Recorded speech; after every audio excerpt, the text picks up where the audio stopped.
Moody's Anecdotes and Illustrations.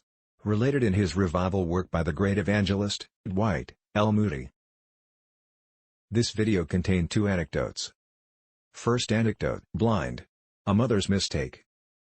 While I was attending a meeting in a certain city some time ago, a lady came to me and said, "I want you to go home with me, I have something to say to you."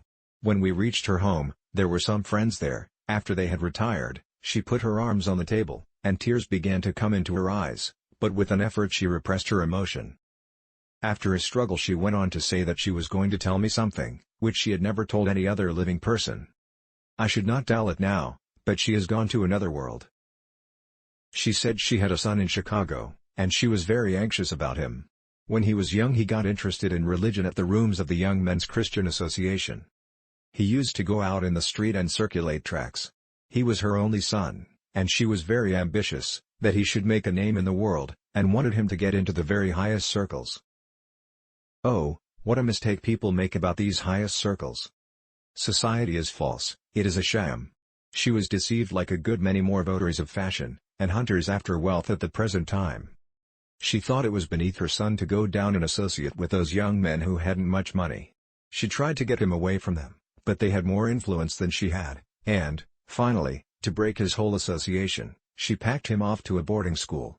He went soon to Yale College, and she supposed he got into one of those miserable secret societies there that have ruined so many young men, and the next thing she heard was that the boy had gone astray.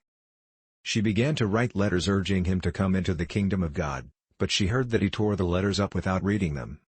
She went to him to try and regain whatever influence she possessed over him, but her efforts were useless, and she came home with a broken heart. He left New Haven, and for 2 years they heard nothing of him. At last they heard he was in Chicago, and his father found him and gave him $30,000 to start in business. They thought it would change him, but it didn't. They asked me when I went back to Chicago to try and use my influence with him.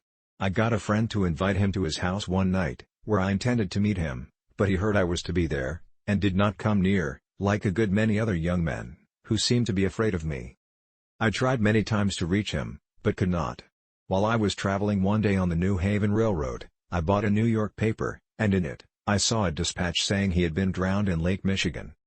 His father came on to find his body, and, after considerable searching, they discovered it. All his clothes and his body were covered with sand. The body was taken home to that broken-hearted mother. She said if I thought he was in heaven I would have peace. Her disobedience of God's law came back upon her. So, my friends, if you have a boy impressed with the gospel, help him to come to Christ. Bring him in the arms of your faith, and he will unite you closer to him. Next anecdotes: pull for the shore. Look at that man in a boat on Niagara River. He is only about a mile from the rapids.